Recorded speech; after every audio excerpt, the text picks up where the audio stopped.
seja bem-vindo! Olá, seja bem-vinda ao Sabadão com Bete Bacana. É a Bete Bacana TV aqui no YouTube. Mais um programa legal para vocês aí. E hoje a gente está recebendo aqui o Moisés Santana, que é um dos caras mais fenomenais que a gente conheceu, né, nos últimos tempos, vou até puxar o microfone aqui para mim, que é dono do Cabana Drums, que é um estúdio que a gente ensaia, né? É um estúdio que a gente reúne a Bete Bacana para fazer um encontro aí com toda a equipe para a gente ensaiar para os shows e criar os projetos e tal. E ele tem muita história boa para contar e tem muita coisa aí que você vai se surpreender, né, Leandro? Então, Chloe, Moisés Santana, esse cara fantástico, nosso parceiro, que vai com certeza mostrar coisa boa para você que tá aí do outro lado curtindo o Sabadão com Bete Bacana, a Bete Bacana TV. Seja bem-vindo, Moisés Santana. Aí, Moisés. Gente. Muito obrigado, é um prazer estar aqui. Obrigado, Leandro. Obrigado, Chloe. É um prazer estar com vocês. Parabéns pelo trabalho de vocês. Obrigado por ter falado do Estúdio Cabana. E para quem está assistindo, a Bete Bacana ensaia lá e faz um trabalho sensacional. Parabéns pelo trabalho de vocês, inclusive. Eu adoro o trabalho de vocês. Os músicos, eu adoro todo mundo. O profissionalismo que vocês trabalham. Enfim, parabéns, viu? Obrigado, meu querido. É um prazer enorme para mim estar aqui, para poder conversar um pouco com o público aí, com as pessoas que seguem vocês. E vai ser um prazer aí compartilhar um pouquinho de histórias, né? Bom demais. Bom, eu posso começar aqui, Chloe? Posso? Fica à vontade. Então vamos começar. Eu já tenho um pouquinho de informação do Moisés, né? O Moisés... Ele tem uma origem em Cubatão, São Paulo, né? Que é uma cidade, assim, uma cidade super desenvolvida, que teve muito problema, questão de poluição, que vai falar um pouquinho disso aí, que é perto de Santos ali, né? Uma região promissora ali do estado de São Paulo. E ele tem uma origem nordestina, né? De pais paraibanos, vai contar para vocês aí um pouquinho disso aí, dessa infância, como que ele chegou a Pouso Alegre, como ele conheceu a Dani, vai falar tudo pra gente, né? A Dani, que é a esposa dele, um beijo pra Dani. E ele vai contar isso aí e vai contar também essa história aí de descendência dos negros. Você é tão branquinho assim, conta pra gente isso aí. Conta pra gente. É meio esquisita, né? Conta essa origem pra gente. Então, olha, eu nasci em Cubatão, como você mesmo já disse. E Cubatão é uma cidade que ela foi formada há muito tempo por trabalhadores, né? E meu pai nordestino, minha mãe também. Meu pai... Ele era aquele nordestino que vivia procurando lugar para trabalhar. Tanto que eu nasci em Cubatão, São Paulo. Minha irmã do meio nasceu em Cacoal, Rondônia. E minha irmã mais velha nasceu na Paraíba, em Pocinhos. Então, meu pai vivia viajando em busca de trabalho. Buscava oportunidade. Oportunidade, exatamente. Ele veio para Cubatão ele foi para Cubatão a primeira vez com 17 anos, sozinho.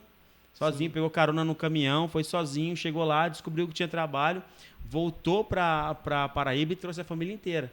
Entendeu? Então meu pai ele sempre foi o filho assim que arrastava a família, assim, que ajudava a família. Ele era o mais, tipo assim, tinha um tio meu que era mais velho, mas ele era bem desligado da família.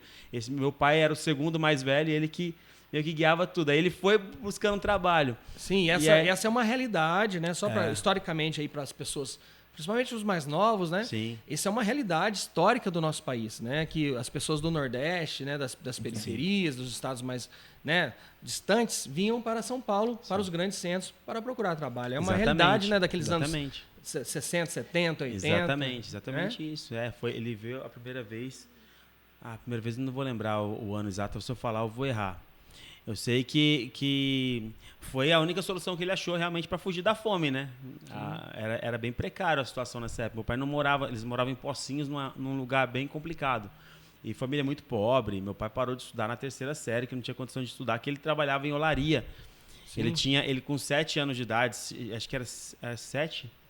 Enfim, menos de 10 anos, ele já trabalhava em olaria, de tijolo, virando bloco, entendeu? Virando tijolo, né? Sim. E aí trabalhava 4 horas da manhã, acordava, buscava água no poço, depois ia trabalhar em olaria. Como é que ia estudar desse jeito? Não conseguia estudar. Sim. Então ele foi atrás de trabalho, que era o que realmente precisava fazer naquela época, né? Todo mundo ia atrás de trabalho.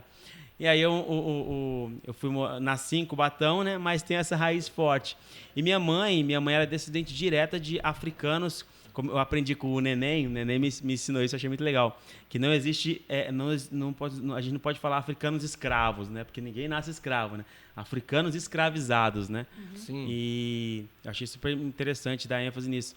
E minha mãe era descendente direto de africanos escravizados. Os meus bisavós, eles vieram da África como escravos. Eu tentei achar registro, mas naquela época eles vinham como animais, né? Não tinha documento, né? Era só uma peça que vinha lá da África. Isso. E aí eles vieram como escravos e trabalharam em Alagoa Grande como escravos por anos, até eles terem condições, ou antes mesmo do final da escravatura, eles conseguiram a liberdade deles. Sim. Entendeu? E aí os dois se casaram e começaram a família em Pocinhos, em uma fazenda que chamava Cabeça de Boi. Pocinhos fica lá na Paraíba? Fica perto, relativamente perto de Campina Grande. Sim. Você ainda tem parentes lá? Tem muita gente. Você muita consegue gente. visitar ou não? Eu não conseguiu ainda. Não consegui. Eu fui lá 2 vezes na minha vida só. Então tá bom, vamos mandar então um abraço aqui, né, Clei? Pro pessoal lá, exatamente. Né, de Pocinhos, os parentes do Moisés Santana.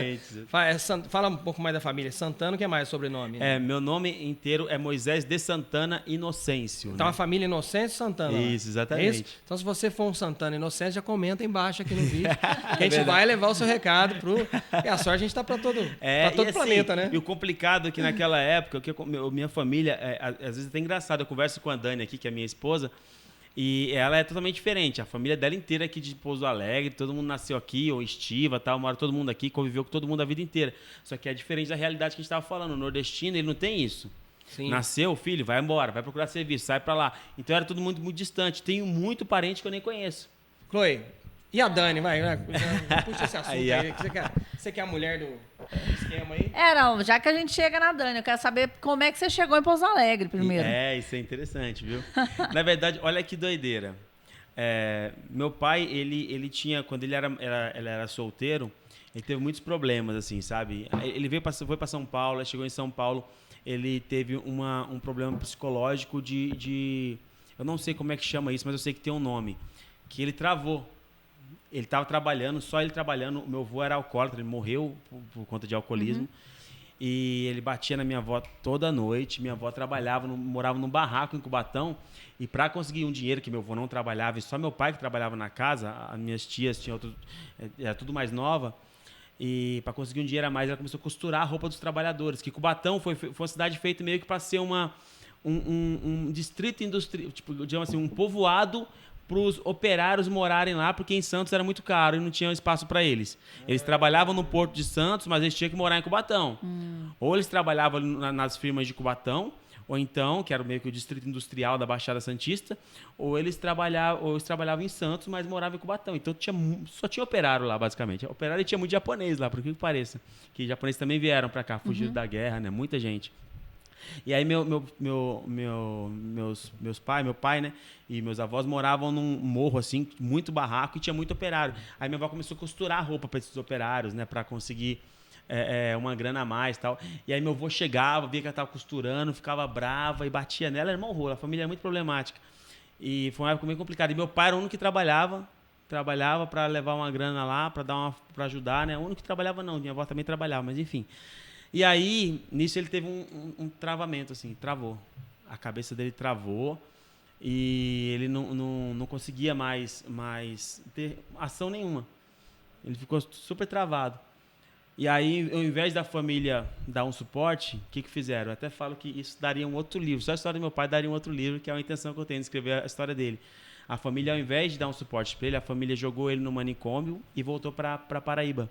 Nossa. Deixou só ele no Anchieta de Santos. Se vocês pesquisarem, o pessoal que é mais antigo conhece, o Anchieta de Santos era um hospital muito, muito pesado, que eles cuidavam das pessoas que tinham doenças, que tinham deficiência, mas eles maltratavam as pessoas.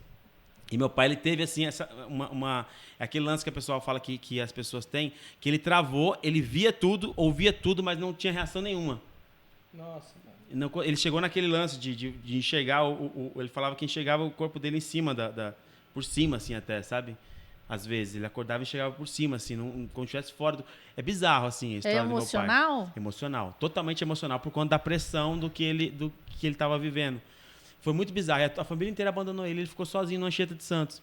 E ele conta que nesse Anchieta de Santos, ele lembra que ele fala certinho, ele nem gosta muito de comentar com a gente, porque acho que foi muito, muito traumatizante. Ele fala assim que colocaram ele assim, tinha, não sei se era 6 camas ou 12, acho que era 6 macas, acho que era isso mesmo. 6 macas, E aí nessas 6 macas colocaram um doido, ele falou, um doido em cada maca, e amarraram. Daí eles viam um por um dando choque na cabeça. Nossa. E ele falou que ele era o último. E ele via aquilo lá, ele queria falar alguma coisa e não conseguia falar nada. Falar que ele não estava louco, ele só estava com estado tava travado, né? E aí eles viam por um dando choque na cabeça. E ele foi o último. Daí quando deu choque na cabeça dele, apagou. Ele falou que acordou horas depois, daí aos poucos ia vindo. Aí vinha o nome dele, o que ele estava fazendo ali, o que estava acontecendo. Ele era como se fosse um bebê, assim, tinha resetado a mente dele. E ele falou que ele acordou, ele olhou para as pernas dele assim, tá cheio de marca de cigarro apagada na perna dele. Que horror. É bizarro. As histórias são muito... Hein? É pesado. Isso é uma coisa que eu não conto no livro, porque o livro é outro contexto, mas eu preciso fazer um livro só sobre isso, sabe? Então, assim, só fazer um comentário, né? Eu assisti um filme maravilhoso que é um filme antigo, que é O Estranho no Ninho. Não sei se você já assistiu. Sim, sim. Não sei se seu pai já assistiu, mas assim, é bem Ele, eu acho que não. bem pesado Mas esse filme, assim, sim. né? Mas e conta um pouco dessa realidade desses hospitais, né? E é muito real, Psiquiátricos. essas coisas. As pessoas acham que só tem em filme. Meu pai viveu muito disso. Então, olha que doideira. Aí ele ficou totalmente... E aí ele ficou revoltado. Ele começou a mexer com droga. Aí ele ficou estressado com a vida pela família ter deixado ele sozinho. Aí ele voltou para Paraíba, mas voltou assim... totalmente doidão, assim, fazendo um monte de coisa errada. E aí foi internado de novo na Paraíba, em outro hospital. Aí olha que doideira, né? No meio de tudo isso ele conheceu a minha mãe. Que ano foi isso? Acho que foi nos anos... Acho que 60 ou 70. 60, eu acho. Eu vou confirmar as datas certinho e te falo. Porque realmente eu não lembro exatamente os anos. Mas no meu livro eu falo a data certinho. Meu pai voltou para Paraíba, porque eu conto um pouco dessa história dos dois se encontrarem, meu pai e da minha mãe. Aí conheceu tua mãe. Conheceu minha mãe. Aí, engraçado é isso, ele conheceu minha mãe era de família muito pobre também, só que era muito estudiosa. E meu pai totalmente oposto. Então, o meu avô, parte de mãe, ele não queria que minha mãe ficasse com meu pai de jeito nenhum, porque minha mãe estava estudando. Lembra naquela época mais antiga, o pessoal tinha que fazer, eles estudavam... magistério, não, era... Para ser professor, tinha que ficar estudando... Eu esqueci como é que era vestibular, não, era... É vestibular, né? Tipo cursinho vestibular para ser professor, alguma coisa assim. Que tinha que fazer, era diferente do sistema de hoje. E ela queria ser professora. E ela tem uma bonitinha, ela tem, até a gente guardou, né? Infelizmente, como eu falei, ela faleceu ano passado. Mas a gente guardou uma cartinha que tinha do prefeito de Pocinhos, autorizando ela a dar aula como estudante, porque ela era muito aplicada. Olha que belezinha. E aí ela começou a dar aula na escola. Ela dava aula na escola, estava estudando para ser professora, mas tudo de família muito carente, mas ela é muito esforçada. E aí conheceu meu pai, doidão pra caramba. E aí meu pai, olha pra você ver, os primeiros encontros do meu pai e da minha mãe, meu pai fugia do manicômio para ver minha mãe e depois voltava pro manicômio. Olha. Acredita? Nossa, que doido. Era doideira, ele fugia e voltava. É tanto que depois que ele teve alta, o dono falou assim, o responsável falou, ô Nerival, ó, só uma coisa que eu queria falar com o senhor. Antes de você ir embora, me explica como é que você fugia daqui. Me explica como é que você fugia daqui. Ninguém nunca fugiu daqui. Como é que você fugia? Meu pai era muito magro, ele era muito ativo, né? Então, ele sempre gostou de arte marcial. Ele estudava aqueles livrinhos do Bruce Lee, gostava de... Então, ele era muito ativo. Então, ele escalava tudo, assim. Parecia um macaco. Eu fugia bastante, mas eu fugia da escola, sabe? Assim, eu gostava de tocar violão, então eu pulava a sala para poder tocar violão com os colegas, né? E eu fugia também para poder... A gente tinha uma fábrica de biscoito, de polvilho, né? Então a gente fugia para comer biscoito na fábrica. Então eu queria agradecer ao Telê. Alô, Telê, obrigado pelos biscoitos aí. É muito bom, né? O biscoito sai na hora, cara. Nossa, legal. Cara. Aí a turminha toda lá. E as professoras me desculpam aí, mas até que, né, deu certo, né, cara? Deu certo, pô, né? Eu aproveitei as aulas que eu assisti, eu aproveitei, né? Tem história, né? Tem história. Aí tem um amigo meu que fez até um quadro, né? Eu pulando da janela, assim, tem esse desenho. Não é um quadro, é um desenho, né? Eu tenho que pôr um quadro descendo da escada com o violão, né? E a escada da escola. Mas assim, então seu pai é um cara esperto, hein? É, isso daí, enfim, é esperto. Aí ele conheceu minha mãe, meu avô não queria. Aí foi mó rolo, assim, sabe? E é uma história muito longa desses dois, mas assim... No geral, meu avô batia muito na minha mãe, muito. Minha mãe tinha a vida inteira tem uma mancha de sangue gigante aqui de apanhar do meu avô. Mas aí aconteceu que aí minha mãe fugiu de casa, se casou com meu pai. E aí meu pai já sabia trabalhar como pedreiro e tal. Daí ele começou a trabalhar ele como pedreiro e minha mãe como servente. Olha só. Aí eles iam trabalhar. Daí o pessoal ficava olhando, ele conta a história. Fala assim que o pessoal passava, os amigos da minha mãe já não queriam mais falar com ela, porque ela antes dava aula, era outra coisa, tinha um certo status, porque ela estava no meio de pessoas diferentes. Aí casou com um Nerival loucão, entendeu? E aí ninguém dava muita moral pra ela. Isso na Paraíba ainda não? Na Paraíba, tudo Paraíba. Aí depois eles vieram, depois que teve minha irmã mais velha, aí eles foram pra Cubatão. Aí começou a vida lá em Cubatão. Voltaram pra Cubatão, exatamente. E aí quando veio Pouso Alegre, a Dani, essa parte... Exatamente, pra você ver, demorei, dei volta. E aí, o que aconteceu? Meu pai se converteu. Se converteu. Ele virou evangélico. E começou a trabalhar na igreja. Inclusive, minha irmã nasceu, foi criada na igreja e tal. E todos nós fomos criados dentro de igreja. E aí ele começou a frequentar a igreja. E aí ele era muito dedicado e minha mãe ensinou ele a ler, que ele não sabia ler. Minha mãe ensinou ele a ler, ensinou ele a escrever. Ele era muito católico antes. Só que aí depois ele teve uns conflitos assim de ideias, começou a não concordar com algumas coisas. E ele conheceu a igreja e virou evangélico. Quando ele virou evangélico, pouco tempo depois ele foi consagrado a pastor. Olha que volta doida. E aí, só que daí ele era muito dedicado e ele sempre foi um excelente... Eu brinco assim, meu pai sempre foi muito bom em tudo que ele decidia fazer. Ele foi muito dedicado. Então, ele era bom, ele teve oficina mecânica, ele era oficina de funilaria, ele era muito bom de funilaria. Ele mexeu muito tempo com obra, ele era muito bom em fazer as coisas. Então, isso é muito legal. Meu pai me incentivou muito a querer ser o melhor que eu pudesse, sabe? Tudo que eu for fazer, independente do que for, tem que ser melhor, porque ele me mostrava isso. Sim. Com exemplo, ele era o melhor naquilo que ele se dedicava a fazer, dentro das condições que ele tinha. E aí ele se tornou pastor, só que não passou a pastor, ele se tornou pastor construtor. E aí as pessoas, o ministério, né, que fala, mandava ele para cidades que precisavam construir igreja. Daí não tinha nada, não tinha igreja e tal, daí chegava lá, ele construía a igreja, construía o templo, né? Daí estabelecia a congregação. Mas a construção é desde o tijolo até o acabamento, não? Tudo. Tinha um lote aqui, ele tinha que construir a igreja. Exatamente, do zero. Chegou aqui, foi isso? Não, então. Aí foi mais ou menos assim. Porque eu tô falando muito, né? Eu falo bastante, é muita história. A partir disso, a gente começou a morar em um monte de cidade, porque eu já tinha nascido. Sim. E aí moramos em um monte de cidade diferente. E aí chegamos em Pouso Alegre. Pouso Alegre, o pessoal daqui tinha um terreno lá no São João para construir. E aí ele veio pra cá pra construir esse terreno. Só que quando ele chegou aqui, eu tinha acabado de fazer 18 anos, entendeu? Sim. E aí eu já tava querendo faculdade. A sua mãe tava com ele ainda de servente? Não. Aí não. Foi só no início da vida. Só no início do casamento. Mas ele chegava aqui, por exemplo, pra construir a igreja. E aí as pessoas que eram envolvidas com a igreja ajudavam ele de servente. Não, muito difícil. Mas a obrigação era dele. Eu ajudei muito ele de servente. Mas e o material de construção vinha da onde? Da sede, de Cubatão. E qual que era a igreja, o nome da igreja? Assembleia de Deus Ministério de Cubatão. Ah, tá. Então aí foi assim que chegou em Pouso Alegre. Passou isso, assim que eu cheguei. E aí quando eu cheguei aqui, eu cheguei aqui, eu comecei a fazer faculdade, eu já queria muito fazer faculdade, inclusive eu conto um pouco da história, como chegou na faculdade. No livro é bem interessante essa história, inclusive quem lê é bem legal, que conta a trajetória, por que eu fui fazer publicidade, por que eu fiz isso e como foi, que não foi nada fácil fazer essa faculdade. E aí eu fiz faculdade aqui. E aí conheci a Dani, assim que no último ano de faculdade, estava para fazer o TCC, aí tinha banda, já tinha uma banda Sargon, que era até com o Alan, que a gente tinha uma banda Sargon, que era uma banda de metal cristão, na época eu frequentava, hoje eu não frequento mais uma igreja, mas acredito em Deus, da mesma forma, sou muito temente a Deus, mas eu não frequento igreja, só por questões de, enfim. Aí, mas a gente tinha uma banda de metal cristão na época, né, por frequentar muita igreja, conhecer muita gente, era bem legal. E aí no último ano de faculdade eu conheci a Dani. Aí a Dani entrou na minha vida assim de um jeito muito legal, porque ela entrou realmente somando, eu senti que era uma peça que estava faltando em vários aspectos, assim, sabe? Tinha coisas que eu não dominava bem, que ela dominava. Mas era faculdade, vocês dois eram colegas de faculdade? Não, ela, na verdade, eu trabalhei na Brasilk. Trabalhei em um monte de empresa aqui. Sim. Mas eu trabalhei na Brasilk como arte finalista, no final da minha faculdade. E aí você conheceu ela lá? E conheci ela lá, que ela foi fazer camiseta para uma revista que ela tinha. Ela era agitada também, a menina. Deixa eu te contar um negócio, que eu fiz o jingle da Brasilk, né? Brasil. Sério? Aí eu gravei o jingle em casa, né?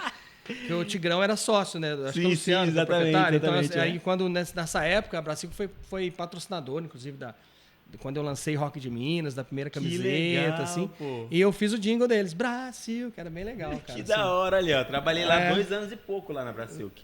Olha só. Trabalhei, o Raul saiu, eu entrei, depois eu saí, o Raul voltou. Eu lembro. Que legal. Exatamente, cara. Ó. Aí, trabalhando lá, a Dani tava fazendo uma revista. Ela foi lá como cliente. Foi E como você era cliente, funcionário? fazer camiseta, eu era funcionário. Aí lá você começou a dar um lero foi mandado embora, então. Aí Não, você, tá vendo? Aí, ó. Não, a gente se viu, só que eu nem, tipo assim, nem rolou muita coisa ali, mas a gente se conheceu pela primeira vez ali.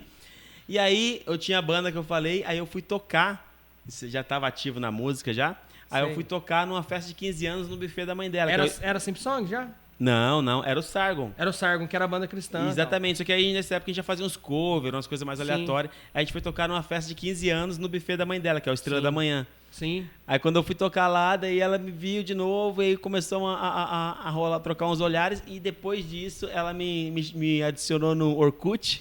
Sim. Pediu meu MSN e a gente começou a conversar. Olha só. Não foi ICQ, mas um pouquinho depois. Né? Exatamente. Um pouquinho mais depois do que ICQ. Essa aqui já não tinha, já. Mas você tinha celular tijolão já tinha? Já. Tinha, não, aí já não tinha. Não era tijolinho já tava menor. Era tijolinho. Já não era o smartphone ainda. MMS, SMS, né? Exatamente, já tinha as SMS, os emojis ali e tal. De cobrinha. Exatamente. Aí nisso aí, você conheceu a Dani. E aí vocês estão... Desde quando então? Foi isso? A gente... Foi isso? Olha... Foi quando isso aí? Na verdade, a gente se casou em 2010. Sim. E isso foi...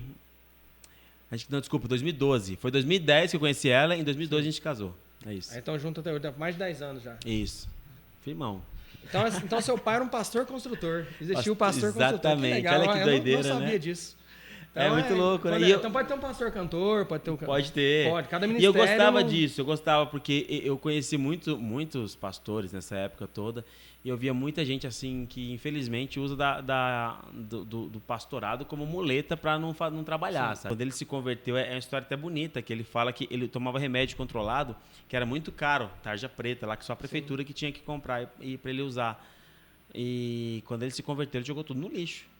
Olha de uma só. vez, ele falou, então, não, Deus vai me curar. Jesus operou mesmo. Sim, ele realmente ele ficou assim, nunca mais teve crise, nunca mais teve nenhuma crise. Certo. É incrível, eu acho que é muito da cabeça, a pessoa tá determinada a mudar, né? Mas você com esse testemunho de seu pai, com o nome que você tem, que é Moisés, aí sai da igreja, não pode, tem que continuar na igreja. Então, mas sabe por quê? Olha, na verdade assim, eu não frequento a igreja, porque eu acho assim que o relacionamento com Deus, ele excede a igreja, claro, né? Claro. Você está brincando, mas então, isso é um negócio assim, eu sou muito fervoroso, assim, eu gosto muito de... É tanto que eu gosto muito de metal pesado, rock pesado, mas quando as bandas falam muito de satanismo, essas coisas, eu não escuto, porque eu acho que desconecta muito da minha essência. Eu acho que o ser humano sem essência, ele perde o sentido da vida. A essência é o que dá base pra gente viver, né?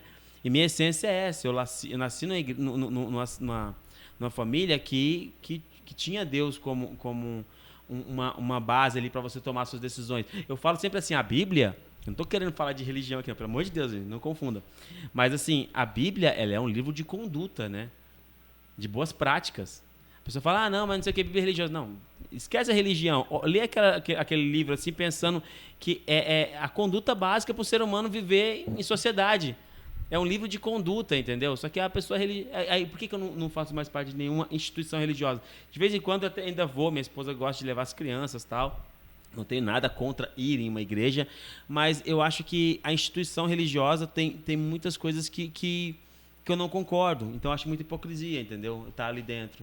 Entendeu? Se eu não concordo com muita coisa que acontece ali. Eu vivi dentro de igreja, vivi dentro de instituição religiosa. Então, assim, tem muitas coisas que eu vi ali e falo, pô, cara, não é desse jeito. E uma coisa que... Tem um amigo nosso que tá precisando de um baterista, o pastor Jailson, né? Indicar o Moisés. Mas assim, o Jair, gente boa demais, eu conheço ele. Mas eu falo o seguinte, que o que acontece? As pessoas botam religiosidade muito excessiva nas coisas, é uma opinião particular. E esquece do ser humano, cara. Eu acho que a religião, para funcionar melhor, eles tinham que exercitar mais a empatia, entendeu? Enxergar mais a pessoa pela ótica da pessoa, enxergar a situação pela sua ótica, entendeu? E a empatia, ela faz parte disso, você entender o que cada um está passando, cada um está vivenciando, para você conseguir ajudar, né? Não você ser o dono da verdade, o intocável, porque, pô, meu, pelo amor de Deus, nem Jesus era assim, meu, porque um pastor vai ser? Você está entendendo? É um pouco disso que eu penso. Então, eu acho que a hipocrisia, de repente, É por isso que eu gosto muito de falar sobre desenvolvimento pessoal, gosto muito de falar sobre crescer como ser humano, melhorar, ser uma pessoa melhor. Eu até gosto de falar assim, ó, eu falo sempre com a Dani que a gente tem que buscar chegar no máximo do nosso potencial mental, físico e humano, né? E o humano vem disso. O máximo do nosso potencial humano é o quê? A gente saber que a gente chegou no máximo de poder de influenciar outras pessoas a serem melhores. Você sabe que você pode influenciar mais pessoas abrindo um podcast ou um canal no YouTube para levar histórias legais. Pô, você não vai fazer porque não dá muito trabalho. Não, vai lá, é o máximo do teu potencial humano para ajudar outros seres humanos. É o máximo do potencial mental. Você sabe que se você se esforçar um pouco, você consegue fazer algo muito legal que vai ajudar outras pessoas, como eu fiz o livro. Pô, vamos chegar no máximo do meu potencial então. O máximo do potencial físico para você conseguir ter longevidade, viver mais tempo, porque as pessoas precisam de você. Minha família precisa de mim, meus filhos precisam de mim. Então eu sempre penso nisso, a gente tem que buscar o máximo do potencial nessas coisas, é muito importante, né? E eu acho que essa deve ser uma forma mais correta de tentar fazer o bem. Acho que hoje em dia tá tudo muito comercial, sabe? Muito comercial, religião tá muito comercial, tá tudo muito jogo, é muito jogo, é de cartas, né? Então não faz sentido para mim, assim, não me conecta nada muito tão... A nada que faça sentido eu me sacrificar por aquilo, sabe? É meio que isso. Eu te entendo perfeitamente. Eu sou católica, mas eu sou uma católica dentro de casa. Assim, eu também tô... Isso porque eu fui catequista há muito tempo, fui coroinha, tudo. E também não concordo com muita coisa, né? Sim. Ainda mais assim, quando eu começo a estudar um pouco da história da Igreja Católica, aí que eu fico um pouco mais longe, assim. Mas, você falando em Bíblia, para mim, assim, o que eu vejo é que as pessoas usam muito a Bíblia para querer ditar as coisas e julgar as pessoas, Sim. mas eles esquecem do básico, que Deus, quando criou lá, né, o homem, a mulher lá, deu a todo mundo livre arbítrio. Exatamente. Então, se cada um respeitasse que cada pessoa tem um livre arbítrio para fazer o que quiser da sua vida, e não é da conta de ninguém. Que não é da conta só de dela ninguém. Mesmo. E tivesse um pouco mais de respeito pelo direito das pessoas, eu acho que a gente resolveria muito boa parte dos problemas da humanidade. Exatamente, né? isso, concordo. Então, assim, pra mim, começa aí. Isso é muito legal que você falou, porque eu acho assim, independente de religião, eu acho que a religião que a pessoa segue é uma escolha da pessoa. E como você falou, ninguém tem nada com isso. Cada um faz o que quiser. Uma coisa que eu acredito muito é que existem pessoas que precisam da religião, precisam da igreja para conseguirem se controlar e viver no trilho. Exato. Porque senão a pessoa, se não tiver aquilo, a pessoa se perde. Então a religião, ela resgata as pessoas, ajuda, que nem foi o caso do meu pai, né? A religião salvou meu pai. Com certeza. E assim, e isso eu digo assim, independente de religião. Eu acredito que várias religiões podem fazer isso pela pessoa, né? E isso que é o fundamental. E assim, todas, eu sempre falo assim, eu sempre fico olhando de uma forma neutra. Sempre tem algo positivo e algo negativo em tudo. Uma coisa que eu acho muito legal da católica, hoje eu frequento, vou em bastante, fui, né, agora não mais tanto, em igreja católica para tocar em casamento. Minha esposa faz casamento também. Eu acho muito legal o respeito, pelo menos é uma visão que eu tenho de fora. O respeito é muito maior que em igreja evangélica, por exemplo. A igreja evangélica é aquela, normalmente é meio bagunça, cada um chega de um jeito, tá, não liga, fala alto, e aí tem um lugar que é o público, o pessoal não respeita muitas coisas, vai de boné, de qualquer jeito, assim, zoando, e pra tocar os caras acham que é show, entendeu? E isso eu não gosto muito, eu não gosto, né? Não é questão de achar que é certo ou errado. Eu não gosto porque a igreja, eu nasci em igreja, eu vi em igrejas pequenas que eram mais tradicionais. E eu vejo a igreja católica, o respeito que eles têm, assim, eu acho legal, sabe? Eu acho bacana, pô, a pessoa chegar assim com respeito ao lugar, né? Pensar assim, pô, não vou entrar de boné, assim, pô. Meu pai me ensinou que se eu for sentar na mesa para comer com você e estiver de boné, eu tenho que tirar. Como é que você vai entrar na casa de uma pessoa de boné? Falta de respeito. Como é que você vai sentar na mesa para comer de boné? E como é que eu vou entrar na igreja de boné? Entendeu? Bermuda. Bermuda, de qualquer jeito, entendeu? E assim, e eu vejo que alguns lugares eles não ligam mais para isso, né? Não, realmente, isso é fato. Isso é uma verdade. Mas vamos lá. Conheceu a Dani e eu quero saber o seguinte. Saímos pela tangente. Quero saber o seguinte. Como que surgiu o lance do estúdio? A Dani veio na minha vida, ela despertou o empreendedor que tinha em mim, entendeu? Ah, tá. Porque eu gostava muito eu sempre fui muito fui muito afim de trabalhar, de fazer, muito criativo, só que eu tinha um medinho de empreender ainda. Entendeu? E aí a Dani, ela veio com essa ousadia. Ela somou com a ousadia, assim, na minha vida. E aí a gente juntou os dois, juntou minha vontade de fazer, minha criatividade que eu tinha. A Dani também sempre foi muito criativa, mas ela tinha mais ousadia. Então a gente juntou. E aí, a partir daí, depois passou um tempo, a gente casou. Aconteceu muita coisa nesse percurso, eu não vou contar. Mas quando a gente casou, a gente começou a empreender. Daí a gente assim que a gente casou, a gente estava precisando de grana, passando um aperto. A gente montou a agência. A agência Design Machine, que foi nesse shopping também. Entendeu? Que eu falei pra você que foi ali onde é o KS Contabilidade. A gente montou a agência de publicidade. Eu e a Dani trabalhava junto. Ela tinha estudado no Senai, feito Photoshop, essas coisas, manjava de mexer. Eu já trabalhava também, tinha trabalhado em agência, trabalhado na Brasil, que formado em publicidade. A gente juntou, montou a agência e começou a trabalhar. E a partir daí a gente começou a trabalhar firmão na agência. Só que assim, com 12 anos de idade, o livro, inclusive, eu não falei do nome do livro, né? Mas o meu livro... Vai chegar lá, né? Daqui a pouco eu falo um pouco mais sobre isso. Mas no livro eu conto isso. Com 12 anos de idade, eu tive os maiores sonhos da minha vida, eu estipulei com 12 anos de idade. E eu falava pro meu primo, falava com pessoas que eu encontrava, que era o que eu queria pra minha vida. Eu falava desse jeito, olha, tenho 12 anos, eu quero chegar uns 30 anos de idade, eu quero estar casado, quero ter pelo menos um filho, quero ter minha casa, porque eu vi o sofrimento do meu pai por não ter uma casa, né, e quero trabalhar com aquilo que eu gosto, um trabalho que eu goste. Nem sabia que ia ser música, porque eu não via forma de... Eu já tocava bateria, mas não via forma de trabalhar com bateria. E aí foi indo, na minha vida deu várias idas e vindas, só que aí passou, quanto mais eu entrava na música, eu tocava, mais eu queria viver de música. Cara, eu quero viver de música, quero viver. Só como é que eu vou fazer? Nossa, só viver de música não tem jeito, eu preciso ser estratégico. Como é que eu vou fazer? Eu preciso estudar alguma coisa para me conseguir levantar dinheiro, para conseguir trabalhar com música. E aí fui indo, aí fui bolando as coisas, eu falei, peraí. E aí quando a Dani entrou na minha vida, falou, vou ter que empreender, porque empreendendo a gente pode agitar as coisas, eu posso investir mais na música. E aí foi nessa, aí a gente montou a agência, e aí trabalhou na agência, porque a agência não tinha tempo, eu tava quase parando de tocar. Porque até as aulas de bateria que eu dava, eu tava quase parando de dar aula, porque eu já dava aula de bateria, comecei a dar aula de bateria com 18 anos, 18 para 19 anos.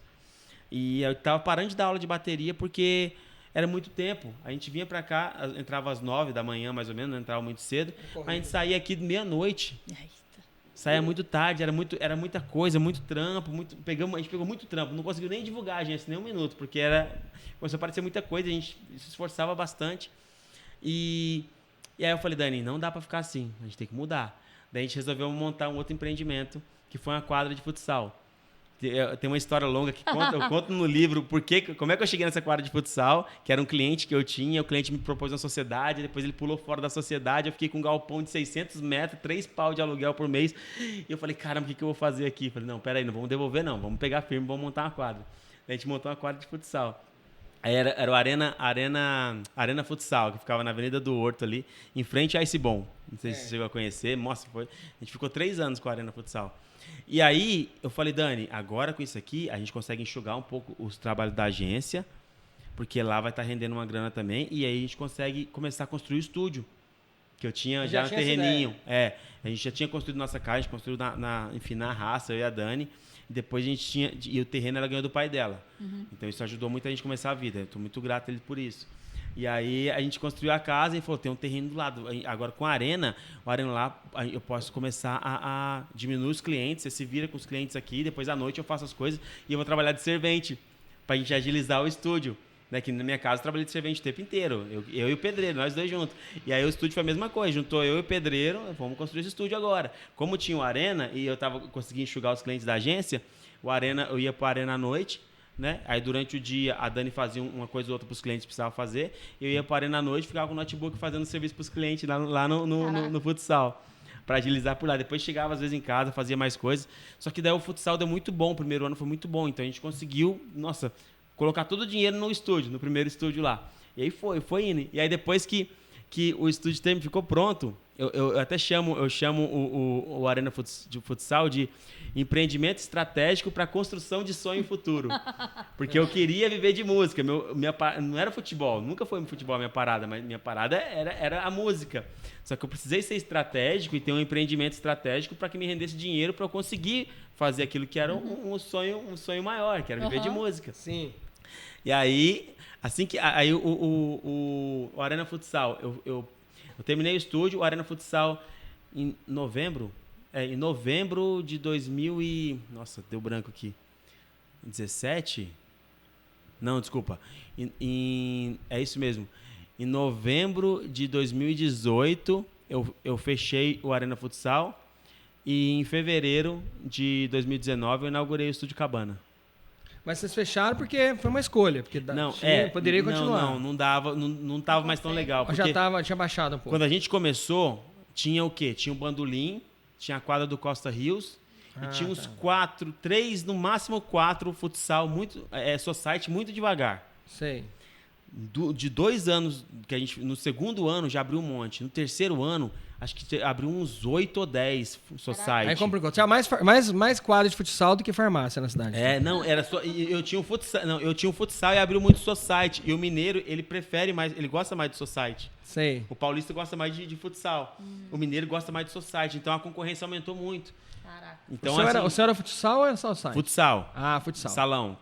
Futebol de salão. Entendi. E aí a galera pegou e começou, a clientela baixou bastante. Dava até para ter se esforçado um pouquinho para continuar. Só que eu falei, não, agora já tem um estúdio, tem que... Eu acredito muito assim, aquilo que dá certo é aquilo que você foca 100%. Então eu falei, não, tem que dar certo o estúdio. Então, bom, beleza, mas aí... Só passando para o pessoal entender também, a Dani tem a empresa dela de cerimonial, né? Inclusive, a gente trabalhou junto há pouco tempo com o Gonhal no casamento. Que legal, sim, eu fui o cantor da festa, ela foi cerimonialista, né? Verdade, a gente esteve junto lá, já trabalhamos outras oportunidades, já toquei lá no empreendimento da mãe dela, né? Que como que chama mesmo? Estrela da Manhã. Estrela da Manhã, o buffet. Então, recomendo muito a Dani, a Estrela da Manhã. E a Dani... com o Moisés, então, nesse empreendimento, depois do futsal, montaram essa cabana Drums, né? Sim. Que é o que a gente vai falar um pouquinho agora. Vamos falar do cabana, que a gente ensaia lá com a Bete Bacana, muitas pessoas ensaiam. O que mais que a cabana proporciona nesse empreendimento? O que mais tem lá no cabana? Hoje o Estúdio Cabana ele tem 3 abas. É escola de bateria, porque hoje a gente é uma escola de bateria que não sou só eu que dou aula, eu tenho mais outros 3 professores lá trabalhando. Sim. Que são alunos meus, com exceção da Núbia, que começou a dar aula agora, que não era aluna minha, mas os outros 2 são alunos meus. E a gente é uma escola de bateria, estúdio de gravação e ensaio e eventos, que a gente trabalha com eventos, que a gente trouxe vários bateristas mundialmente conhecidos pro Cabana, como Eloy Casagrande, do Sepultura, Aquiles Priester, do Angra, o João Baroni, do Paralamas do Sucesso, Caio Cunha, do Raimundos, o Tony Carpa, do Garotos Podres, o Bolha, do Henrique Juliano, já foi lá. Nossa, eu vou falhar em alguns, eu vou falar de todos. Mas o Ricardo Confessori, do Xamã, que é muito conhecido também, já foi lá. Ana Barreiro, que era uma baterista aqui de Poços, que formou na Berkeley, nos Estados Unidos, e hoje dá aula em Hollywood. Consegui trazer ela aqui. Você faz esses eventos, convida os músicos, o pessoal se inscreve. Por que eu criei o nome Estúdio Cabana Drums? Cabana porque eu moro no chalé, a casa é um chalé do lado do... E o chalé é uma homenagem a Campos do Jordão, que eu sempre tive um valor afetivo muito grande pro Campos do Jordão, que foi onde eu comecei a vender sonho. Sim, então a gente fez o chalé por conta disso. Nós vamos chegar lá, vamos chegar. E aí, como é que fala? E o Cabana Drums, eu coloquei drums, que é tambor, né? Bateria em inglês, porque eu queria muito fortalecer o meio baterístico, porque é o meu meio, é o que eu tenho mais autonomia para falar dentro da música, que a bateria é o que eu respiro hoje em dia. Minha vida é isso. Eu desde os 7 anos, eu brinco, eu falo assim, nossa, eu entendi o que era ser um baterista antes de entender o que era ser um homem, porque eu tinha 7 anos de idade quando eu aprendi a tocar. Sim. Entendeu? Eu aprendi assim, fazia barulho, né? Mas assim, isso foi só aumentando, foi só crescendo dentro de mim. Então eu queria muito fortalecer esse meio. Então o que eu foco no Estúdio Cabana? Eu foco muito na experiência.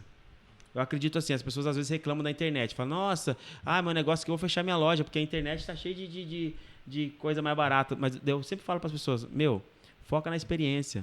Ninguém vai comprar pela internet se a experiência aqui for tão boa a ponto de ela falar, nossa, cara, eu adoro ir lá na loja da Chloe, porque, cara, lá ela me recebe tão bem, lá é um clima tão gostoso, nossa, ela tem uma experiência tão boa na loja dela, eu comprar pela internet tão sem graça, eu vou lá. Então, assim, a gente tem que focar em experiência, eu gosto muito disso, é isso que me conecta às pessoas e aos serviços que as pessoas prestam, aos produtos, porque é a experiência, então eu penso sempre nisso. E quando eu montei o Cabana, eu falei, cara, eu quero gerar experiências boas para as pessoas aqui. Como é que eu vou fazer isso? As aulas de bateria, uma estrutura legal, decente, para os alunos fazerem a aula num lugar decente, não é aquela coisa de qualquer jeito. Eu escrevi a metodologia, entendeu? Eu escrevi a metodologia pensando realmente em ajudar o aluno a chegar no objetivo dele e alcançar o objetivo dele, que tem que ter um objetivo. Eu penso muito assim, Chloe, você vai estudar bateria, se você não tiver um objetivo claro, ou não tiver um propósito naquilo, que sentido vai fazer ficar estudando, batendo numa borrachinha assim em casa, batendo no sofá? Não tem sentido. Então, eu sempre busco nos alunos, mostrar para os alunos assim, olha, qual que é o propósito dentro de tudo isso, né? O que te faz querer tocar? O que te aguça? Ah, cara, é tocar uma música sertaneja? É tocar um rock? É tocar na igreja? O que você quer fazer? Ah, eu quero fazer isso. Então, vamos adaptar a metodologia para isso. E aí as pessoas conseguem atingir os objetivos dela. Isso que é legal.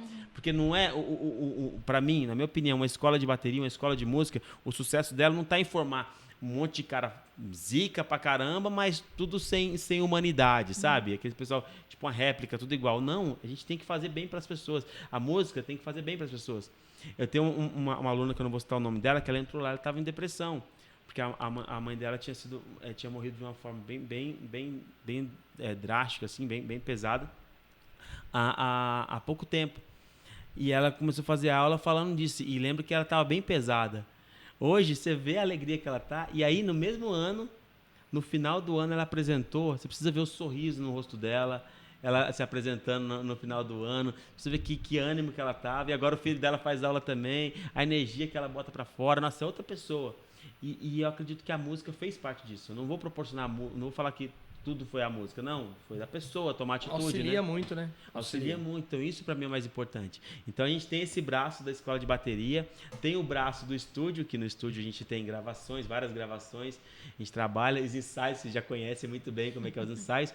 E tem também os eventos, que é isso que eu falei, a gente recebe várias pessoas. Sim. E o mais legal é que o ano passado, né, eu comecei a construir um novo estúdio em cima, né? Sim. Que é uma nova sala, que é maior, que tem mais espaço, e a gente inaugurou esse ano. A gente inaugurou em junho ou julho. Já nem lembro se é junho ou julho. Sei que a gente inaugurou a sala com Aquiles Priester. Né? A inauguração foi com Aquiles Priester, inclusive o prefeito Dimas, a Jaqueline, eles foram lá na inauguração.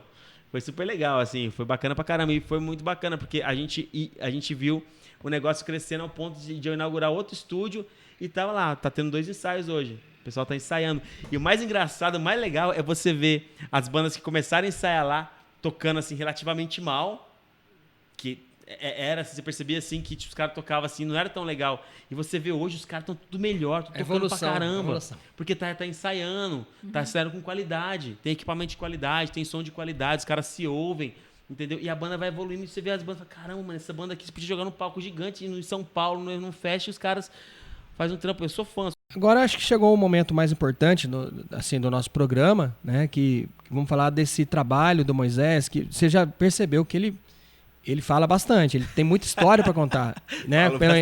A influência do pai dele, essa coisa do pai, da mãe, essa vivência. Sim. E ele tem muita história boa para contar. E aí ele vai contar essa história importante, que é a história que levou a esse lançamento, que é o motivo dele estar aqui. Sim. Que é o motivo que ele vai fazer uma viagem, né, para o exterior, vai estar no Japão representando Pouso Alegre. Sim. E o Brasil no Japão como escritor.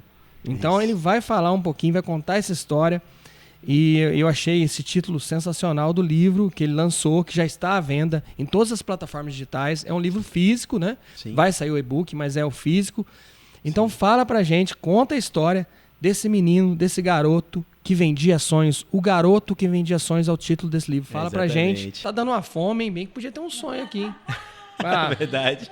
O sonho iria bem, né? É bom? O sonho era bom mesmo? Era bom. Era bom. Era seu pai que fazia o sonho? Meu pai que fazia. Você não pegou receita, não? Não aprendeu? Não cheguei a aprender, mas eu pretendo aprender. Eu ainda quero, antes de eu pendurar a chuteira, montar aí uma empresa de sonhos, hein? Olha que legal. Olha! Padaria do Senhor. Que legal. Ela vai ser Senhor Moisés, né? Que legal. Mas então, esse livro, o nome desse livro é O Garoto que Vendia Sonhos. É justamente por isso, né? O título tem um sentido ambíguo, porque eu, quando tinha 12 anos de idade, eu realmente vendi sonhos caseiros na rua. Eu era vendedor ambulante de sonhos e vendi durante 3 anos, mais ou menos, vendendo sonho na rua, assim. E eu vendia toda segunda, quarta e sexta. Meu pai fazia os sonhos, eu saía para vender. E foi um período muito bom que eu aprendi a vender. Eu sempre falo assim que as pessoas têm que entender que não adianta ela ter um propósito muito legal, ter ideias muito bacanas, mas se ela não souber vender, não adianta. As pessoas não vão conhecer o que ela tem de melhor. Conta por quê? Por que você vendia? Eu vendia, né, porque eu queria comprar um skate. Eu falei pro meu pai, eu queria muito comprar um skate. Meu pai não tinha condição. Ele falou, filha, a gente não tem condição de comprar um skate para você, mas se você quiser muito esse skate, eu faço sonho caseiro e você vai vender. E aí, eu te pago e você compra o seu skate. O que você acha? Eu falei, beleza. Aí eu eu trabalhei vendendo sonho, depois fui lá e nota em cima de nota, né? Como diz aqui o mineiro, fui lá e comprei o skate. E foi muito especial isso. E a partir daí eu percebi que a peça-chave para conseguir qualquer coisa na vida é isso. É você não ter preguiça de trabalhar. Você trabalhar, ter um objetivo e trabalhar em função daquele objetivo. Né, ter algo para captar recursos, que no meu caso era a venda dos sonhos, não ter preguiça de trabalhar e aí o objetivo é alcançado. Então, meu pai me ensinou algo muito valioso. Com 12 anos de idade, eu aprendi a vender. Isso é muito louco. Teve uma época na minha vida que eu vendia desenho, que eu fui para uma cidade que não tinha como vender sonho, e aí os sonhos lá não viravam, a gente tentou vender sonho, tentou vender salgado, não virava nada. Que é São Gonçalo do Sapucaí, inclusive, que eu morei lá também. E aí eu comecei a vender desenho. Eu olhava a galera da rua e falava, esse cara gosta de capoeira. Tá fazendo um desenho de capoeira. Esse cara gosta ele é cowboy, hein? Ele é meio cowboyzão, gosta de peão, gosta de parar, vou fazer um touro na arena aqui e vou vender pra ele. E eu vendi desenho assim. Ele me ensinou a vender cedo. Eu lembro o pessoal gostava de skate, eu fazia desenho de skate, oferecia pra molecada pra comprar. Então, assim, eu falo um pouco disso no livro também, como é que a nossa cabeça começa a exercitar o marketing e a publicidade antes de saber o que é marketing e o que é publicidade. Quando a gente aprende a vender, porque a venda é a base de tudo. Sem a venda, nenhum produto é efetivado. Um produto a Bet Bacana, antes dela existir, ela só foi efetivada a partir da primeira venda, não é? Então, se não existe venda, não existe produto, não existe serviço, né? Só existe uma ideia, não é? Então, meu pai me ensinou a base de tudo, então foi muito legal. E aí eu brinco assim, que aí, no decorrer da minha vida aconteceu tanta coisa. Eu era um garoto sonhador que sonhava em chegar aos 30 anos de idade tendo uma minha esposa, ter meu filho, ter minha casa e trabalhar com aquilo que eu amava.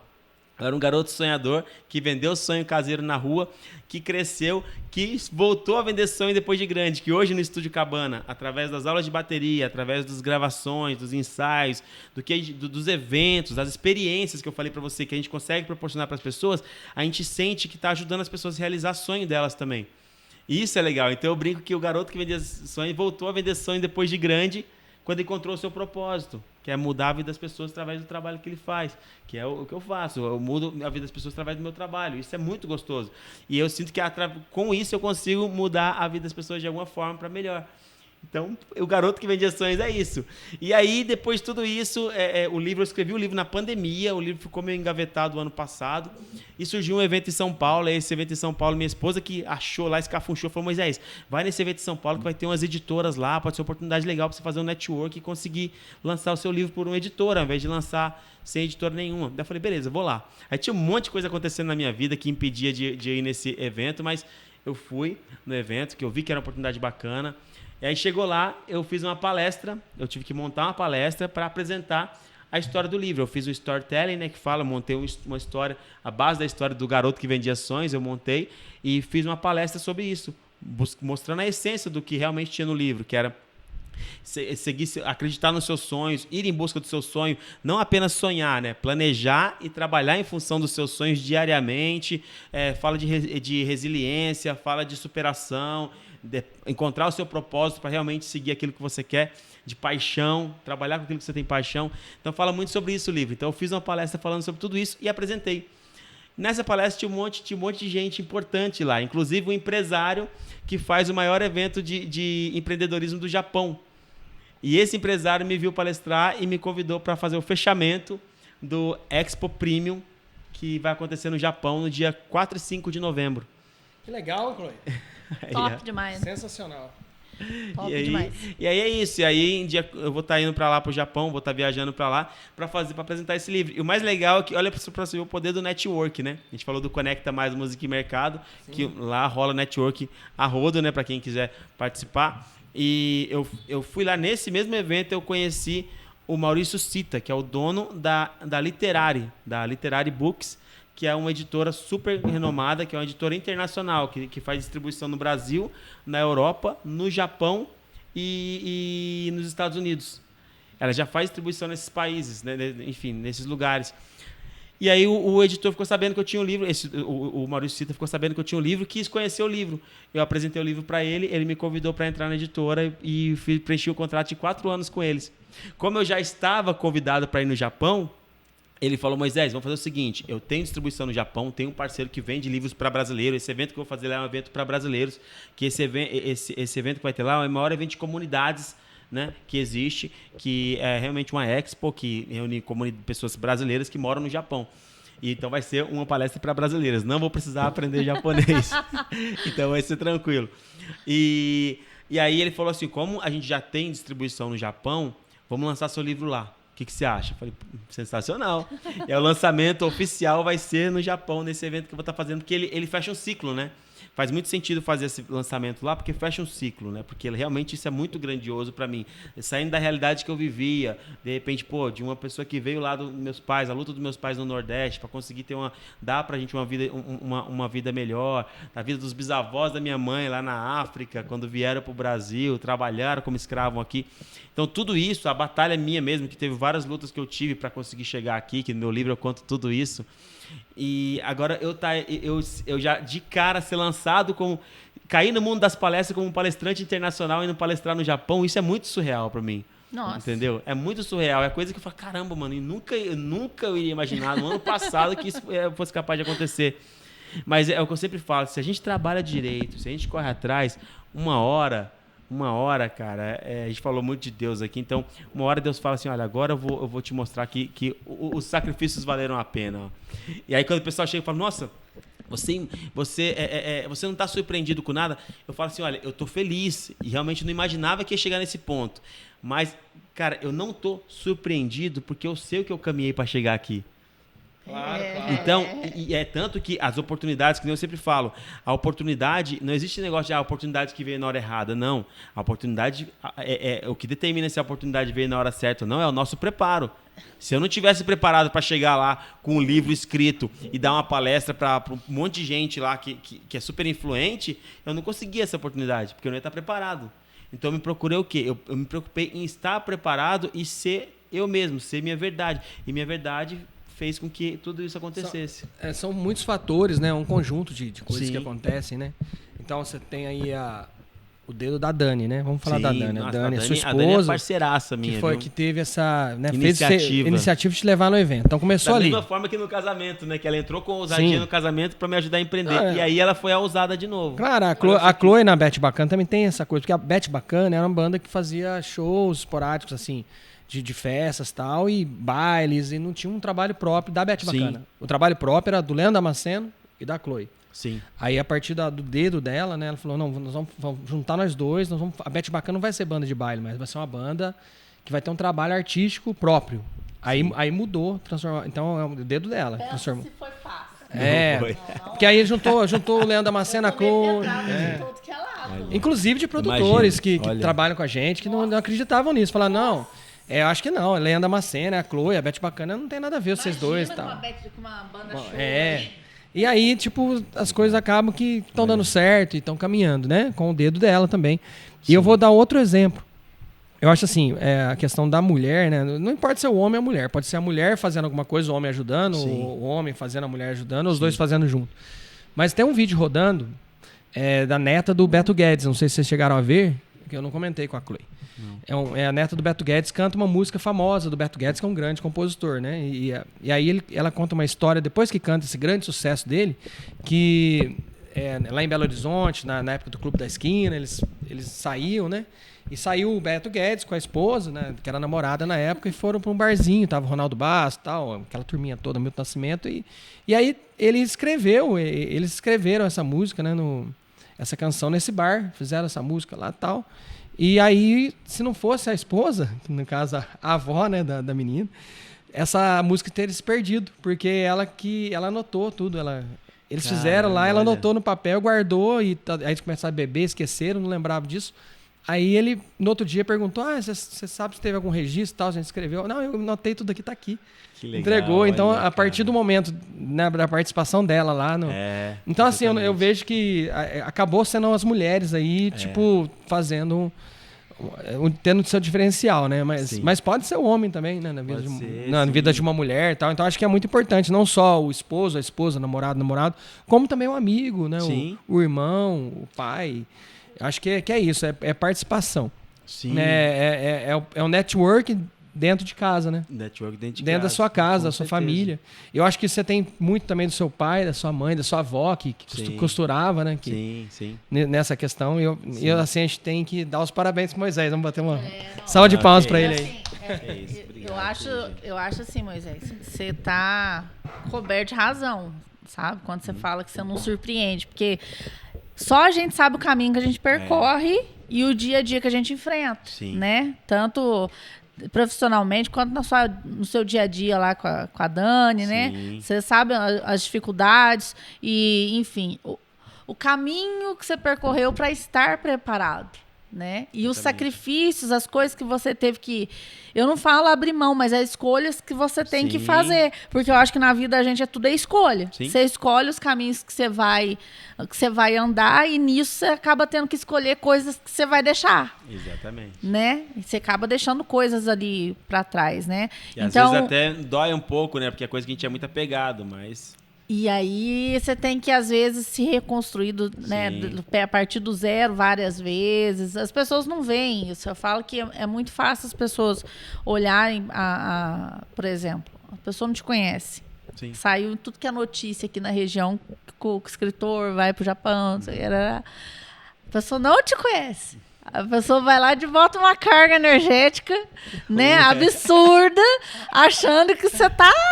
né? Que tá tudo bem. Exatamente. Nossa, não tem ideia. Que cair de paraquedas na situação. Aí às vezes olha pra própria vida e fala aquela coisa de você não pode se medir com a regra dos outros, né? Por que ele consegue ou não? Falei, porra, cara, acompanha o seu, velho. Tem um momento, cada um tem um momento, né, Só cara? Que o ruim é que o processo ninguém quer viver, né? Porque quando tava na pandemia, eu lembro de pessoas que eu conheço que passavam 24 horas jogando videogame. Eu passei 12 horas eu cheguei a passar 12 horas escrevendo. 12 horas seguidas. E eu tava assim, a Dani entrava no estúdio, que na época o estúdio estava parado, e época triste pra gente trabalhar com música e minha esposa com casamento. A gente tava se virando e eu tava tentando ser produtivo de alguma forma. E aí a Dani entrava e falou, Dani, eu tô inspirado, por favor, não fala comigo. E ela falou, beleza, trazer um prato de comida. Mais uma vez a esposa parceira, trazia o prato de comida e deixava aqui, ó. Daí quando eu precisava parar, pensar alguma coisa, eu comia. Eu soltava. Desse jeito, assim, nerdão. Porque eu sabia que eu tinha que... Eu sabia onde eu queria chegar, o propósito. Que aí, ninguém quer viver o processo, né? Ninguém quer ralar pra conseguir mudar o Bet Bacana de baile pra viver, pra ser a banda que é hoje, que toca nas maiores festas de prefeitura da região aqui. Então, ninguém quer viver esse processo, né? De gerenciar esse monte de gente, você gerencia. O pessoal quer o quê? Eles querem o final, né? Entendeu? Mas não adianta, que o fim... Eles falam assim, ó, o fim justifica os meios, né? Então, se a pessoa não tiver vivido o meio, não vai ter o fim, né? É basicamente isso. Mas e aí, como é que tá esse preparativo pra viagem, assim? Nossa, a ansiedade super alta, né? E a gente tá correndo atrás de tudo, já tá tudo alinhado já pra mim ir. E eu não vou... O mais legal é o seguinte, que eu sempre brinco, né? Músico é músico em qualquer lugar, né? Do mundo. Eu vou pro mais longe que um brasileiro pode ir, né? Porque eu tô saindo do Brasil e eu olhei no mapa e falei, que doideira, o mais longe que dá pra ir é no Japão, que massa, né? Não tem como ir mais longe. E aí eu vou pra lá e lá eu conheci músicos e lá eu vou fazer 3 shows com banda lá. Eita, acredita? É a linguagem mundial. É a linguagem música, é a linguagem universal. E vou fazer 3 shows lá, vai ser super legal. Então, meu preparativo tá assim. Eu tô ajustando alguns detalhes da palestra, que eu mudei muita... Tipo, é uma palestra de 1 hora e é um pouco diferente, né? Essa palestra que eu vou fazer. Vai ter muita coisa inédita, vai ter muita coisa que vocês só vão descobrir depois que eu for lá e soltar. Que tem umas coisas... mas isso você guarda mesmo. Tem umas coisas bem diferentes que vai rolar nessa palestra. E porque a gente é artista, né? Eu sempre falo, tem um palestrante e tem um músico. Eu tô juntando os dois, então eu não consigo não ser... A gente quer levar uma mensagem bacana. Eu escrevi o livro por conta disso que você estava falando. Pessoas que não acreditam no potencial, pessoas que ficam falando, nossa, aí a pessoa tá lá, tal, e renúncias. Eu falo sobre tudo isso no livro, porque foi... você sabe muito bem do que eu... Você, quando começar a ler, você vai se identificar muito, porque tem muita coisa que eu falo no livro que a maioria das pessoas vivem. Só que pouca gente fala. E aí a ideia é pegar outras pessoas com menos experiência que a gente, ou que eu, e a pessoa pegar e falar, caramba, eu tô passando por isso agora, e eu tava tentando desanimar, mas o cara aqui meteu o louco e foi adiante, e olha pra você ver, ele conseguiu as coisas que ele queria. É incentivar as pessoas a conseguir, continuarem buscando. Não tem aquela história que o povo fala que quando você tá muito perto de conseguir, é o momento que você... desiste. Não, o momento que você desiste é o momento que você tá mais perto de conseguir. Exatamente. Né? Tem que ter muita cabeça. Todo mundo precisa, sim, ser motivado às vezes. A gente precisa, todo mundo. E a gente tá aqui, essa parte do livro de desenvolvimento pessoal, ele serve para isso. Às vezes o cara tá pertinho de conseguir. E só precisa ouvir uma frase assim, ó. Um gatilho. Um gatilho para ele dar aquele último gás para chegar. E se ninguém falar nada, a pessoa desiste. Então, para isso que eu escrevi esse livro, por isso que eu sei que tem outras pessoas que trabalham sério, assim como tem um monte de gente que é charlatão, tá aí só para oba-oba, entendeu? Mas tem gente que trabalha sério para querer realmente ajudar as pessoas, no intuito genuíno de ajudar as pessoas. Então é para isso que a gente escreve, é para isso que a gente tá vivendo tudo isso. E a preparação tá muito, eu tô super ansioso, enfim, vai ser muito legal. Você fez o estágio aí que você fez, você teve as das escolas, na PAI, palestrando.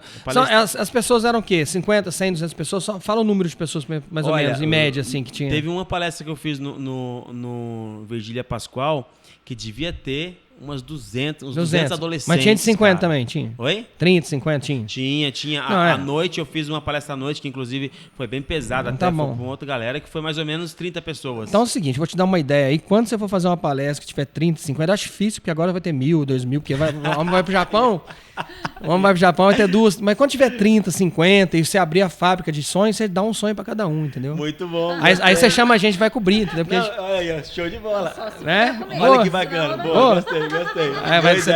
Você dá um sonho com a fitinha. É uma fitinha amarela, tá? Fitinha amarela assim, né? Aí, ó. Se vocês verem eu fazendo isso, a ideia, ó. Mini sonho. Foi do Leandro. Não precisa ser grande, não precisa ser pequeno. No Japão não vai dar certo, porque esse negócio de exterior, de avião, você levar alimento não dá. Tem jeito. Entendeu? Dá problema. A gente assiste a série lá que passa, tá? Que o Casé mostra. Tá? Então é o seguinte, não faz isso no Japão, não, que vai dar problema. Aí vai, eu tô preso aí lá, né? Palestrante brasileiro é preso, aí vai atrapalhar os casamentos da Dani, não vai dar certo. Então, assim, não leva sonho pra lá. Mas quando você estiver aqui, você pode fazer que... Muito bom, gostei. Né? Da hora, né? E aí você pode já fazer esse estágio da fábrica. Tem muito espaço lá naquele quintal lá, dá pra fazer uma fábrica lá. Exatamente, ó. Né? Pô, mas que é isso? E isso é realmente, a gente tá brincando, mas é uma coisa que muita gente tem falado comigo e acaba que virou uma demanda, assim, sabe? O lance das palestras. Eu fico feliz porque é algo que eu faço muito natural. Quando eu dei minha primeira palestra em São Paulo, que rendeu tudo isso, eu tava super nervoso, achei que não ia ser legal, porque, eu falei, cara, eu não sei fazer isso. Nós vamos montar, assim, vamos falar aqui já para os nossos espectadores, né? Nós vamos montar um evento aqui, Pouso Alegre, nós temos vontade de mostrar, a Miau vai montar e nós vamos convidar você também para palestrar e para ajudar a gente nesse evento. Que legal. É um evento que a gente precisa fazer para os artistas aqui do sul de Minas, para poder inserir eles no mercado digital, plataformas digitais, distribuidoras, editoras, para o cara poder ganhar uma grana com a música. Sim. Eu acho que é a hora que você vai poder ajudar também nessa questão aí, entendeu? Sim. Da sua palestra, a gente pode fazer isso junto futuramente. Deixa você voltar do Japão, que aí você vai estar mais famoso ainda. Vai ser um prazer, pode contar comigo. E não vai comprar cachê não, tô brincando. Não, a gente não tem problema não. Pega um show da Beth bacana aí, já era. Não, eu acho que o lance é o seguinte. Vai ficar caro, hein, ó. Eu acho que o lance é o seguinte, cara. Eu vou arrumar uns contatos. Você vai gostar. Eu não vou te pagar cachê. Não vou te pagar, não. Sabe por quê? Eu vou arrumar uns contatos, sei lá, na Itália. Aí você vai fazer uma palestra, já vende Ferrari amarela, filhão. Vende Ferrari amarela. Vem embora de Ferrari amarela. Aí, ó, gostou? Disso. Aí, ó, gostei, bate aqui. Ó. Tá cheio das ideias boas aqui, hein? Tá chique esse podcast aqui. Tá gostando. Ô, Moisés, e o lançamento, como é que tá? O lançamento em si, distribuição. Eu queria saber também se vai ter e-book disponível naqueles aplicativos que a gente tem. Kindle, né? Kindle, Esquilo, por exemplo, que a gente tem parceria lá com o operador de celular, né? Isso. A coisa mais legal de ter uma editora, que eu mais queria ter uma editora, é justamente pelo fato da distribuição. Isso é tudo. O que determina um sucesso de um livro é a distribuição. O livro pode ser muito bom, mas se não tiver distribuição, o livro morre, infelizmente. Então, eu gostei muito de fechar com a Literária, porque dentre mais de 1.000 editoras que existem no Brasil, ou até mais que isso, eu não decorei o número exato, ela está em 6º lugar no Brasil, pelas editoras mais conceituadas. E ela tem uma distribuição muito boa. Inclusive, tem vários best-sellers lá. E quando você vê uma editora que tem best-sellers, significa o quê? Que ela distribui o livro muito bem. chega em muitas pessoas, e as pessoas conseguem ver esse livro, se o livro for bom, ele realmente é sucesso de vendas. Se não for bom, enfim, fica lá engavetado, ou então é para um público mais específico, né? Mas isso é muito bom. Então, ele distribui em vários lugares que tem livro digital, que tem um e-book e várias livrarias. Esse livro vai estar, inclusive, vai estar acho que no aeroporto de Congonhas. Já pode comprar, vai ter livro lá. Já pode comprar. Ele está em pré-venda. Quem comprar agora não vai receber agora de imediato. Por quê? Porque o livro, a previsão dele sair da gráfica é no começo de outubro. Começo de outubro ele sai da gráfica. Daí, antes de mandar, todo mundo que está comprando na pré-venda agora vai receber o livro assinado e com uma lembrancinha especial. Não vai ser o sonho, porque não tem como mandar do correio, mas é uma lembrancinha muito especial que eu vou mandar para todo mundo que comprar o livro na pré-venda. Atenção, você que está assistindo aí, aproveite. Mas eu queria o seguinte... Vou deixar o link para você, de repente, colocar lá o link de venda do livro. Você que tem uma empresa, tal, que quer receber a palestra do Moisés, né, para falar do livro, já deixar, ele vai divulgar o livro com certeza, o pessoal pode comprar, mas a palestra vai ajudar muitas pessoas, né? Contando a experiência de vida dele. Então, assim, resumindo um pouco dessa história do livro. Então, eu acho que você que tem uma empresa pode chamar o Moisés também. Sim. Então, eu queria que você deixasse assim, o seu contato, que agora está chegando evento de fim de ano, né? Exatamente. Então, se a empresa quiser levar você para falar com os funcionários e tal, qual que é o contato? Passa tudo para a gente aí, Moisés, né? É legal você ter falado disso, porque eu tenho uma palestra montada justamente para empresas, que é como atingir o máximo do seu potencial e alcançar resultados acima da média, que fala de muitas coisas do livro e eu entro muito nesse assunto justamente falando sobre a pessoa buscar ter um resultado diferente daquilo que ela tem, se vinculando ao quê? A um propósito dentro daquilo que ela faz para que ela tenha um rendimento melhor dentro da empresa. Como você estimular o ambiente a ser um ambiente produtivo, como isso vai impactar na sua vida de uma forma geral. Porque quando você estimula positivamente o ambiente dentro de uma empresa, o que acontece com isso? O clima daquele lugar fica melhor. Se o clima fica melhor e você está estimulando aquilo, você se desenvolveu como pessoa.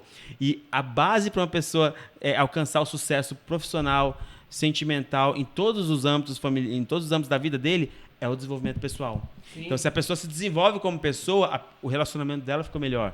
Se ela se desenvolve como pessoa, o negócio, o emprego dela, a profissão dela fica melhor. Tudo melhora, exatamente.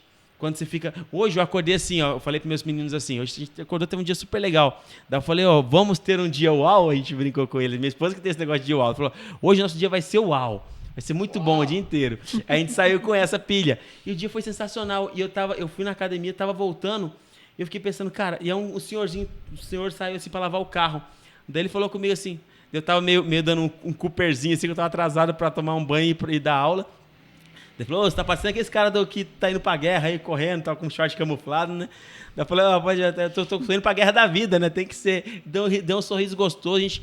E eu tava com energia boa. E o senhor falou comigo com energia boa. E eu pensei, nossa, na academia também só teve gente legal falando comigo hoje. Olha que da hora, como é que a gente estimula o ambiente. Sim. A gente melhora, o ambiente melhora, todo mundo... E aqui, olha pra você ver, continuando meu dia alto aqui com vocês, tem esse papo sensacional, clima gostoso pra caramba. Então, olha como é que a gente consegue mudar o ambiente. E, às vezes, o que precisa é aquilo que a gente está falando. Alguém entra lá com aquele para dar aquele empurrãozinho, aquela palavra dentro de uma empresa, dentro de um lugar, que vai dar aquele empurrãozinho pro funcionário falar, peraí, gente, eu acho que eu estou sabotando a empresa, mas eu estou me sabotando. Eu preciso fazer melhor. E aí as coisas começam a fluir. É basicamente isso. Aí o telefone. Verdade, olha aí, ó, minha esposa ia me matar se eu esquecesse isso. Faça esse contato. E aí é o seguinte, você que tem sua empresa, não precisa ser muita gente, a gente está falando aqui, mas a gente conversou em off, pode ser 10, 20, 15, exatamente. 30, 50, 1000. Duas pessoas. É importante. Online também.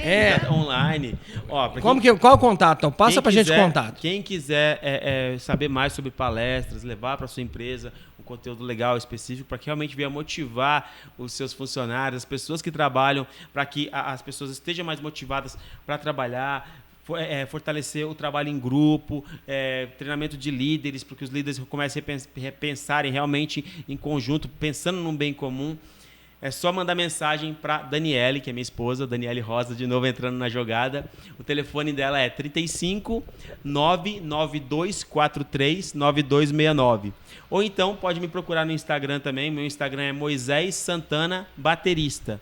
Colocou lá Moisés Santana Baterista, me manda uma mensagem também via direct, que eu passo mais detalhes, passo os contatos e a gente conversa por lá. Bom demais, né? Acho que Deu para esclarecer bem aí, né? Deu. Deu pra aprender bastante essa noite. Já tivemos uma palestra gratuita aqui já. É isso. Mas eu queria agradecer muito, viu, Moisés, sua presença aqui no Salvador Combate Bacana. Dizer que a gente logo tá ensaiando de novo lá, né? Tem muita coisa boa acontecendo Sejam também. sempre bem-vindos. Eu acho assim, a pessoa para ter sucesso tem que estar preparado para receber. Eu até antes de receber uma notícia muito boa pra gente, eu assisti assim o bispo falando na igreja e tal, falando que a pessoa tem que estar pronta para receber o Espírito Santo, né? Sim. Que quando a pessoa recebe o Espírito Santo, ele não precisa ser presidente, não precisa ser governador, não precisa ser milionário. Então, receber o Espírito Santo, receber as coisas boas da vida, com Deus no coração, né? Fazendo coisa positiva, você tem que estar preparado e você vai conseguir vencer. E é isso aí. E receber você vai ajudar muito, com certeza, qualquer um que tiver a oportunidade. Principalmente se tiver um sonho depois, hein? Exatamente, gostei da ideia. Que isso, gente. Nossa, sensacional.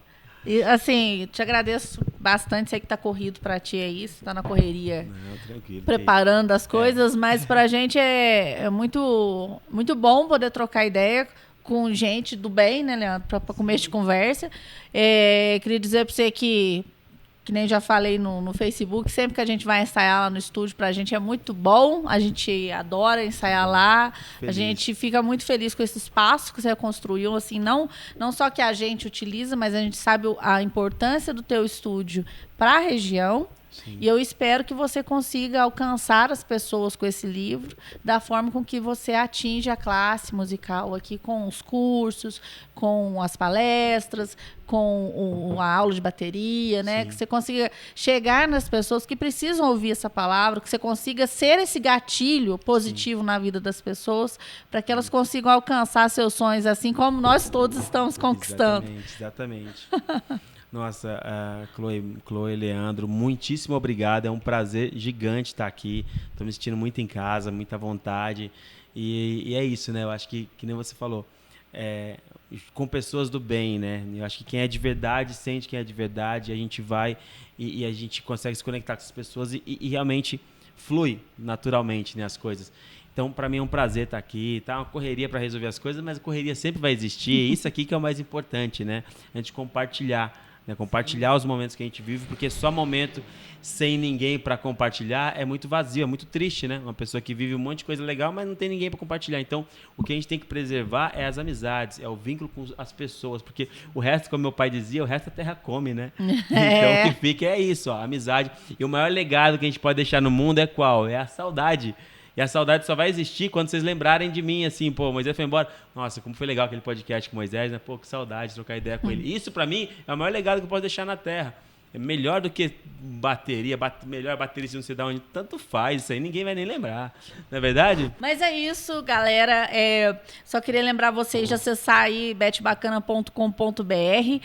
Lembrar também que dia 1º de dezembro, para quem acompanha as nossas redes sociais, já está por dentro de tudo, mas de 1º de dezembro tem um lançamento do nosso próximo single, que é Uma Casa de Caboclo, né? Com a participação dos filhos de Nonô e Naná, né, com o Edilon Basílio, com o Henrique Basílio, e também com a participação do cantor e do violeiro Mazinho Quevedo.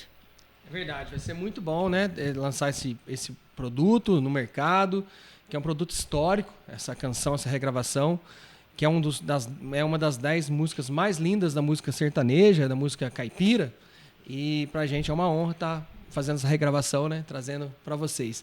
E vai lá no Spotify, YouTube, Instagram, estamos em todas as plataformas com a Bet Bacana. Continue com a gente aí. Beijo, Moisés, obrigado. Obrigado, sucesso, Moisés. Queridão. Obrigado. Um prazer, Tamo obrigado. junto, hein? Foi um prazer Estaremos com você aqui. lá no Japão, com energia positiva. Lógico, lá. vou estar levando vocês no coração. Vamos lá. Com certeza, gente. Obrigado, querido. Viu? Obrigado a todo mundo que assistiu também. Foi um prazer estar aqui com vocês. Compartilha esse vídeo aí. Tem gente que tá precisando ouvir essas coisas aqui, hein? Tá bom? Até logo. Beijo. Tchau. Tchau, tchau.